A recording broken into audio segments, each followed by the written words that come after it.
Hey everybody, it's Aaron and Anissa here again from Countryside Acres. What? Well, I didn't know it was a formal attire.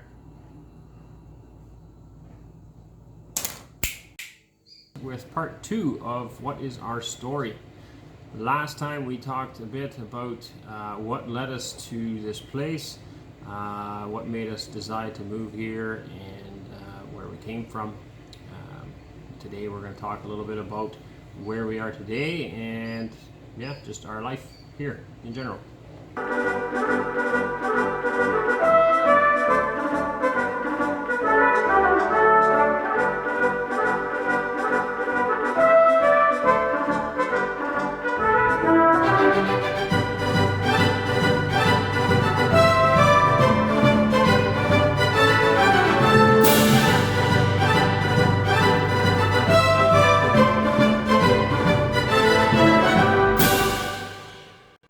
Alright, so a big part of who we are is our faith. We classify ourselves as conservative Christians. Almost 11 years ago, we both accepted the Lord. Anissa first, then myself. We were both baptized the same day, though, in the same church. That was definitely a beginning of a new lifestyle for us, a new life. And that really impacts everything that we do. We try to balance our life around our life with God and our new life with Christ. Shapes our thoughts, desires, and hopes for the future, and we try to include Him in every decision that we make here on the farm, in our homestead, in our parenting, and everything that we do. We are churchless at the moment, I guess, but we worship here at home most Sundays. Very important part of our life, very important part of bringing up our children, who we are, and we do attend a church once a month right now. It's about an hour away, a little bit more than that, so a bit of a drive, a bit hectic, but we do that once a month, roughly, and have good fellowship with people there. And the rest of the time we have service here at home. We watch services online and gather together and sing songs here and read scripture together on Sundays and just take a day rest. Because of our religious leanings, we also homeschool our children. We started doing that 3 years ago?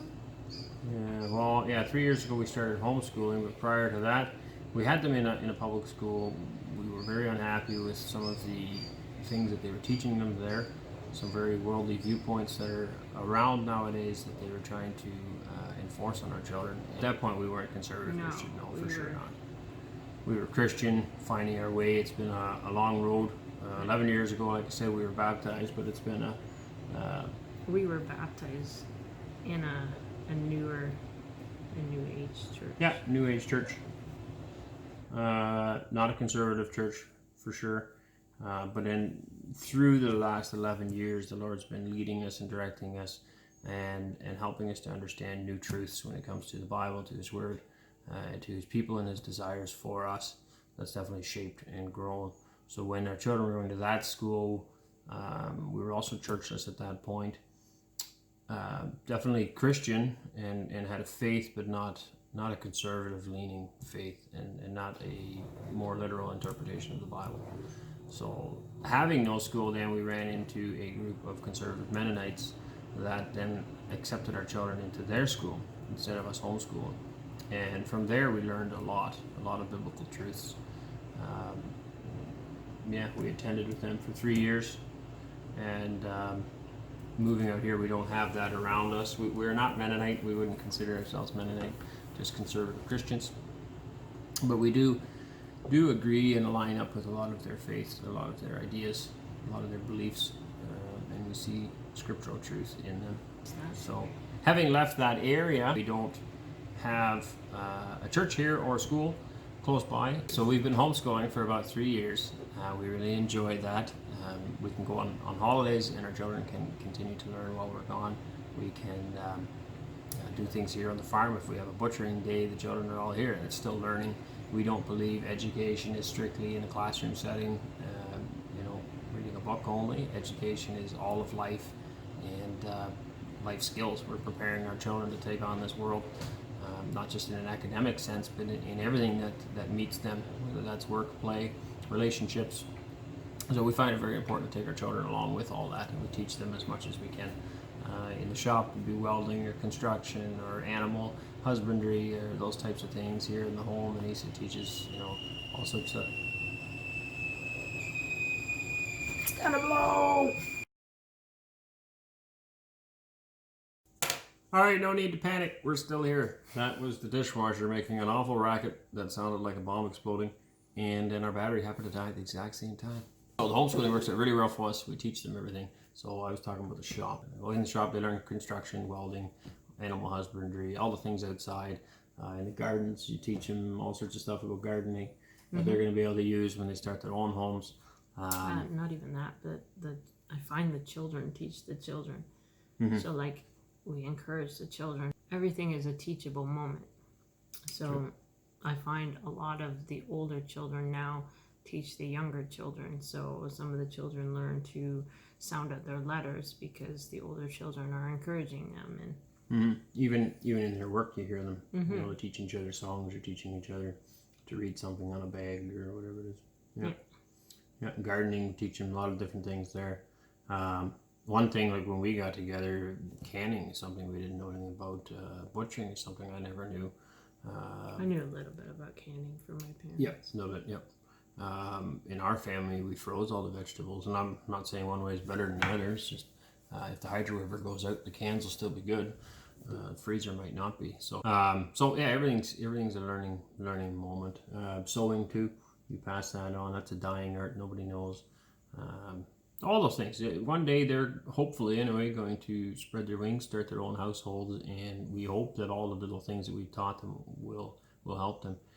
Having a university education is great, but if you can't feed yourself or grow your own food, to me those things are more important. Is the basic necessities of growing food for yourself and being able to do some basic repairs in your equipment or on your house, or taking care of God's kingdom. Yeah, taking care of God's world, and taking care of each other.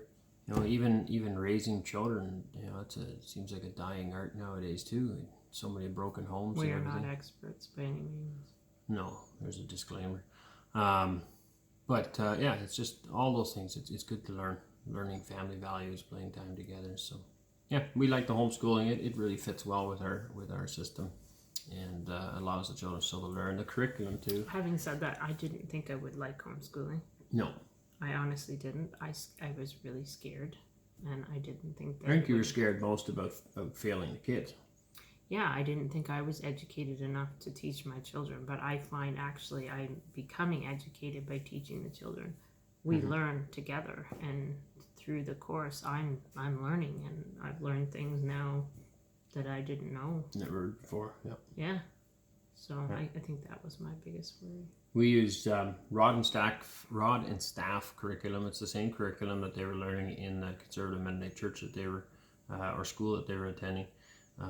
Same curriculum. We just kept on. We just bought all the books ourselves, and really love that curriculum because God is laced through everything. Like a math problem, and I'm just making this up, but a math problem might be Noah loaded 2 apes and 2 elephants, how many animals or whatever, but it kind of it has the Bible stories themed out throughout all the subjects. So we really like that because they're learning that, and everything in our life should be focused on God and be Christ-centered. So having their education that way is it's really a plus that way, right? So keeps them interested in God's word. All right, so we teach here, or she teaches. She's the school teacher. We teach here at the table, and all the children come. They can all learn, but really 4 of them are actively involved in school, and then the other ones kind of learn. No, 3 are active. Wait, there's not? No, we're still just baby stepping him. Okay. So we have 7 children total. Our oldest is a fair bit older. He's off working, done school. The next 3 here are in school every day. And then the 3 following that, in different ages, of course. The older one of those 3 is in school semi-regularly, and then the other two is just kind of whatever they feel like. Yeah, The they youngest is really 2, beg. so- Like the children all beg to come to the table to do school. Actually, they get really disappointed if I don't have papers printed for them, or so they really look forward to it. Especially our 3-year-old. She'd rather be in school than doing anything else, but the comprehension isn't exactly there yet. No, She just likes to be at likes the to table participate. and be involved. Yeah. Yep. So we have a full quarter here, a quarter section. The section is 640 acres, so we have a quarter of that's 160 acre farm. 130 acres of that is workable land. The rest is in bush. So we have a house here. You've probably seen some footage there, I guess, in some other videos. But we have a house, garage, shop. We're busy building a barn right now for the animals. The bottom half of that's done. I'm hoping to do the top either before spring yet or be in the spring. Just kind of waiting for warmer weather to get that done. We have 80 acres roughly in hay for our own animals, and then we sell hay off as well. And then the remaining workable land is in grain, which we had oats and peas this year. We kind of put a list together of things that we need in order to be self-sufficient here. So we have animals. In order to be self-sufficient, we'll need to feed them. So we need hay and grain, and that's why we decided to grow what we're growing. We're not into cash cropping where we grow stuff to sell primarily. It's mostly focused on our own. We started doing some fencing. We put quite a bit of fence posts along 2 edges of our quarter already. And that one was for the grazing. Yeah, we want to do rotational grazing on that once we get to that point. So that's why we put all the fence posts in. And then, of course, along the front of our property, we talked about that last time. We have some fencing done there and around the gardens. But we also fenced quite a bit around the hayfield that we're hoping to rotationally graze critters through. And then the grain, same thing, to be able to make all our own chicken feed is the idea behind that. So we made a list of items that we would need in order to get the seed in. Of course, you need a seed drill in order to get the crops off. You can need a combine and a baler and all these different implements. So we've been working on attacking that list, getting all the items that we need to make ourselves totally self-sufficient and self-reliant. We don't need anyone else or pay anyone else to do it. I've been doing the same, I guess, with the gardening as well, is just writing down what I can grow, what do we eat actually, what do we prefer to eat, and then planting it in the garden so that we have food to supply us for a whole year. Yeah, or a little bit more. Right? Yeah. So this year I tried a lot of dehydrating. I've never done that before. I bought a little machine. I really wish I had a bigger one. But eventually, if we go off grid, I would like one that doesn't use hydro, obviously. So, so I've done a lot of. Even now I try to when I buy stuff at the grocery store, I try to buy things like whole food. So I'll buy grapes and then I'll dehydrate it for raisins, as opposed to buying raisins because they have preservatives in them. And then I'll buy garlic and then I'll dehydrate garlic because it's a whole food, as opposed to buying garlic powder because you never really know what's in that, right? Yeah. So it's just baby steps right now. We're not really at a point of growing everything as of yet, and I didn't know how everything was going to work out here with... Yeah, we learned a lot this year. Yeah, this Even year from was different YouTube channels, learning. Like this year we did black plastic in the garden for weed control. That was a lifesaver. Huge saver. Another thing we picked up was burning the weeds. We'd never done that. So the tiger torch. That actually made gardening enjoyable. Because in the past we've done gardens we just get choked out with weeds all the time. So yeah, the black plastic was the biggest one. We have two large gardens here. The vegetable one, the main vegetable one, we did with black plastic. It's just amazing success. It warmed the soil up faster. And actually the section in that garden that I didn't have plastic on, I planted squash, and those squash plants did not work.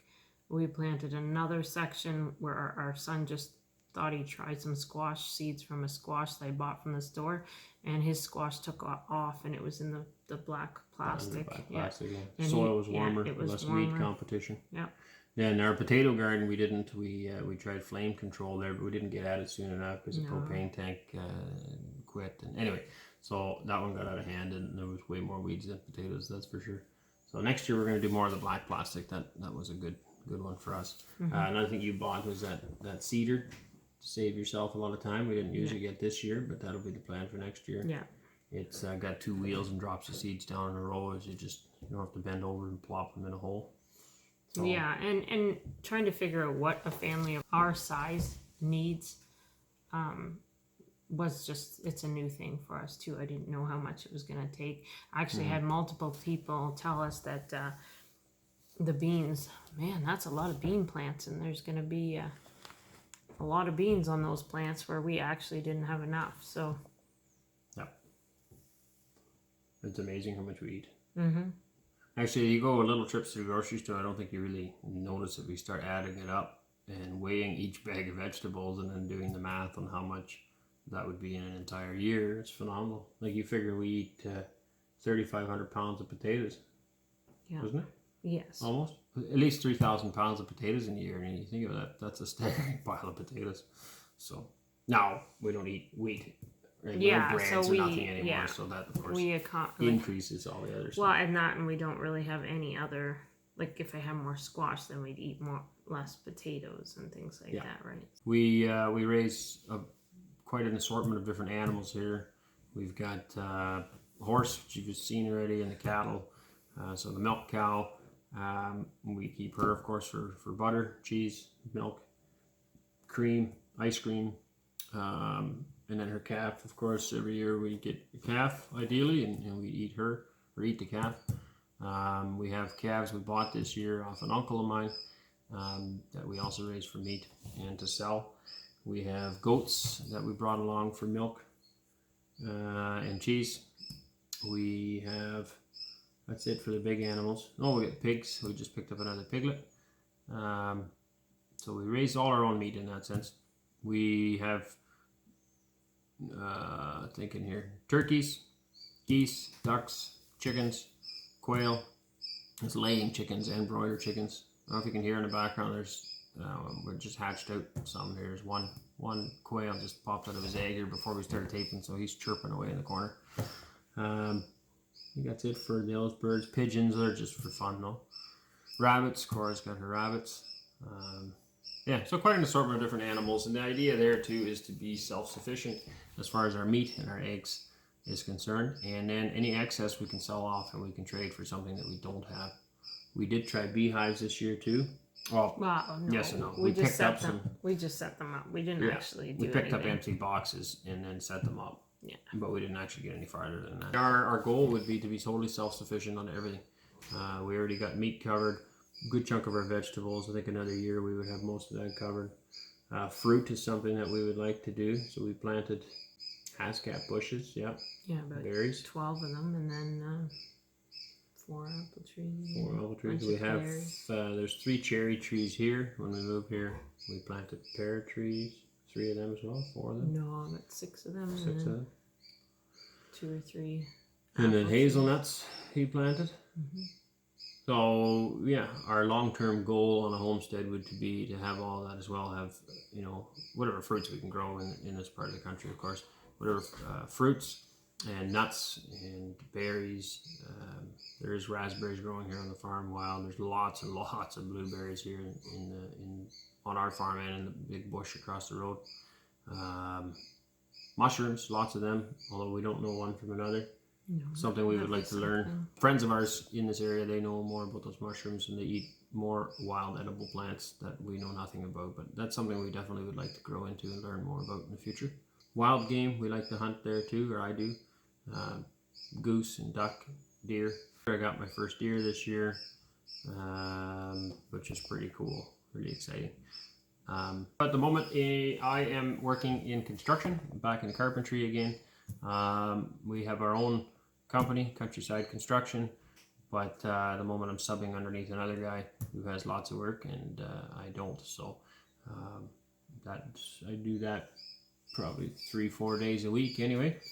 Don't want to work full-time off because the whole goal of moving here was to spend more time together, so but I do that 3-4 days a week. I mean, I will more if it's absolutely necessary. Like right now it's really nice weather, so try to get more in when it's really cold and stay home more. So she works at home. everything that's involved with that, taking care of the children and homeschooling and cleaning and cooking and yeah, being the nurse and taxi driver, school trip organizer. Some of the things we really enjoy hobby-wise. I really love woodworking, playing with that. Don't seem to have a whole lot of time for much of that.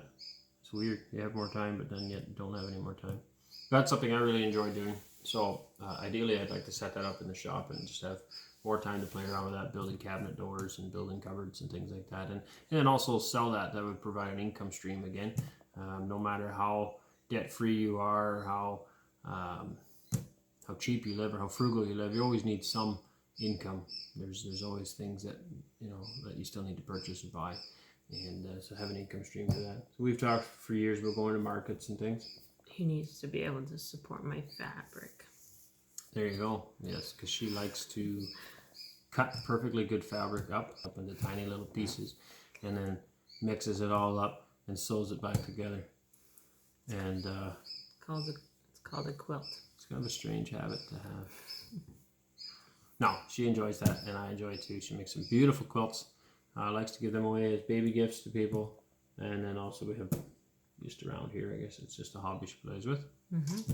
You also like crocheting, to make crafts and hobbies. So, doing crafts and hobbies, the idea there is just to be able to go to markets. We would like to do that down the road. We've talked about that a lot. Being able to go to the market and sell either farm produce or woodworking stuff or quilts or she likes making dresses, things like that too. So if we can sell things like that at the market, that provides an income stream and also an opportunity to then witness to people that are at the market, maybe engage them in a Christ-like conversation. And I don't know whether we we always talked about maybe doing missions and things someday. Mm-hmm. Yeah, that's something we're definitely interested in. So whether we could like have Bible tracts or some types of information there. So our main reason for being there would be selling things, but then combine that with a walk for Christ. So yeah, something we're looking forward to. You're welcome to give us some inputs on that, I guess, too, down the road. We're not at that point yet, but that's something we've considered. Selling farm produce and crafts and just like touching that. people. Yeah. Family game night, I got wrote down here. That's something we're big on. We've been doing that for years, although we slacked off for a little while. Again, you get busy, but we started that many years ago. Every Friday night, we just shut everything down. It's just game night. And, we can, as a family, sit around the table and play games together. Board games, usually we played a pile of Catan. Mm-hmm. Different ones, Settlers of Catan, Settlers of America, just different. We have, I don't know, probably 10 of them. Yeah, quite a few different ones of those and expansion packs and stuff. Also card games, play a lot of that. Go fish or it depends on the age of the children. Yeah, golf or whatever it is.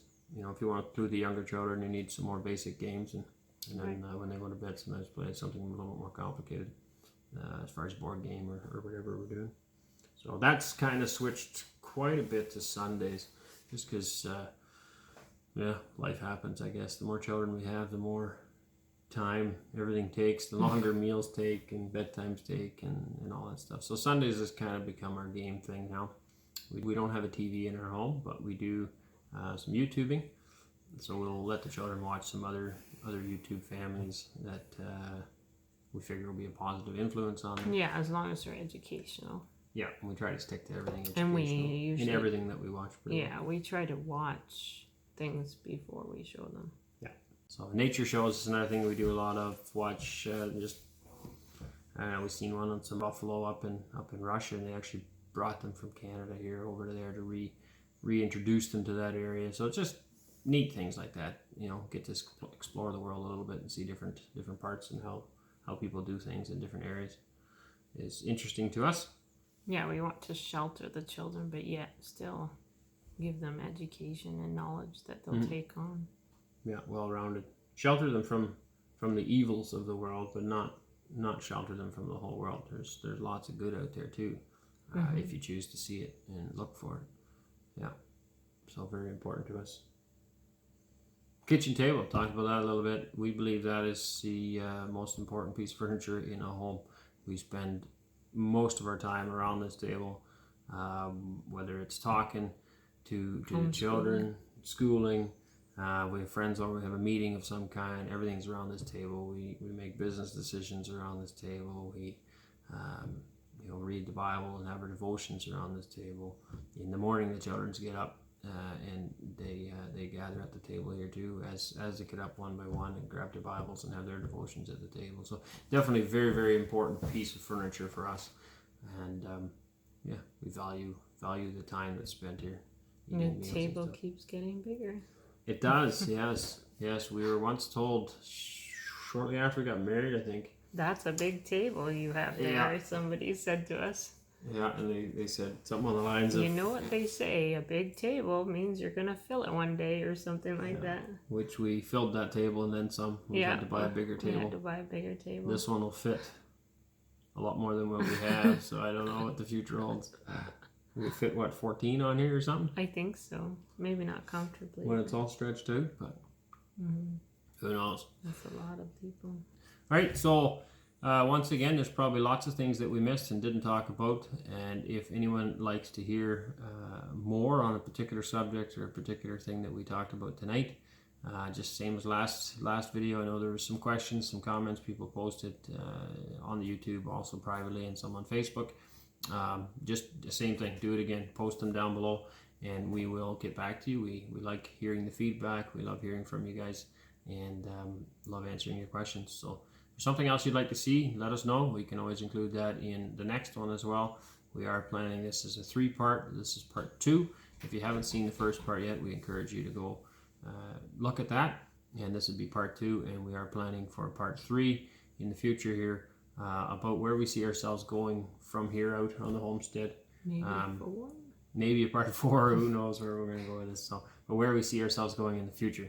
So we're kind of where we come from, and a little bit where we are now, and where we would like to see ourselves going, or where we would like to go with this. We really appreciate you all coming with us and joining us, and just the support that we've had. We're at 134, I think, subscribers now. It's really awesome. It's pretty cool that we're pretty excited with 20, so 134 is kind of neat. Yeah, it is. And a lot of people, a lot of positive feedback, and a lot of information. Just very enjoyable. So thank you very much for that. Thank you for watching. Please share. Let's continue to grow this thing. If you haven't subscribed already, please consider doing that. It doesn't cost you a thing, but it's a big help to us. And watch the videos and share with your friends. So thank you very much, and we will see you next time.